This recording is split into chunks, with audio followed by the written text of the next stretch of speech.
Ketika New Mind mendapatkan mandatnya, 1 tahun kemudian diputuskan sebuah kebijakan tingkat dunia, yaitu dalam negeri Indonesia, emas menjadi alat tukar sejajar dengan alat bayar rupiah. Emas bisa ditransaksikan sebagai alat tukar selain alat bayar rupiah. Itu semua resmi disahkan.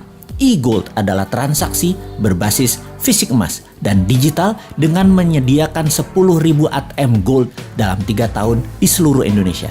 Dengan adanya ATM Gold, semua orang kalau memerlukan fisik emasnya bisa dalam 24 jam melakukannya.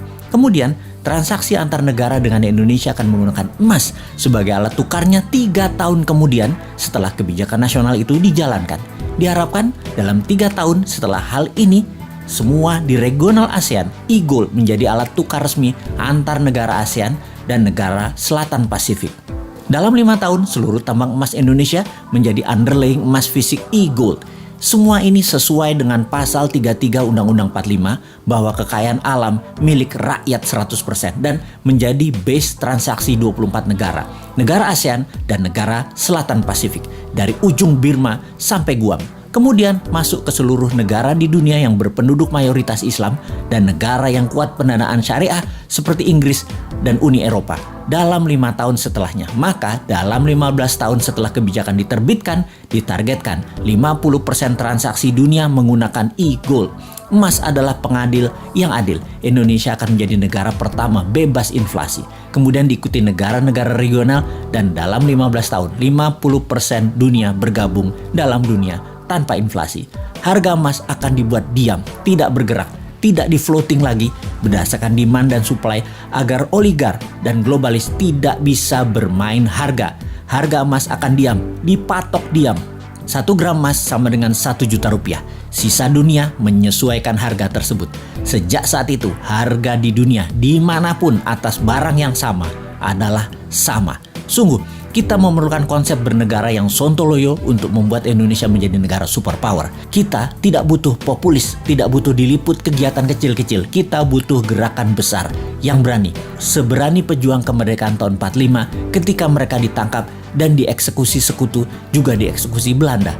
Mata mereka tidak terpejam, wajah mereka tenang, tidak menunjukkan ketakutan atau kemarahan. Wajah mereka seperti diliputi cahaya. Itu kesaksian banyak para tentara asing yang bertempur melawan kesatria bambu kuning tersebut.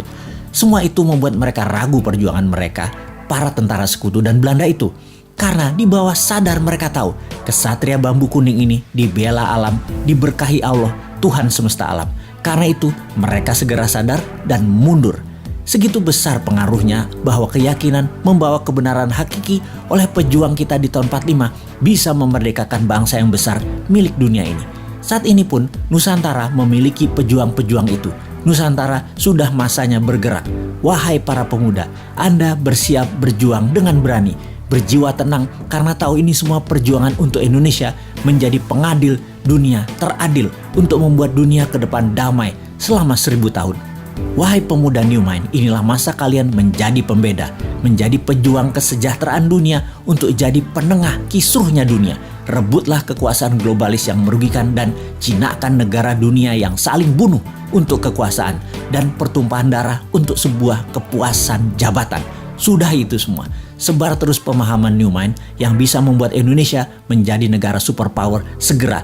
Diawali dengan menjadikan emas sebagai alat tukar dunia. Untuk menjadikan emas alat tukar nasional, segera akan kita menangkan dengan mendapatkan mandat sesegera mungkin.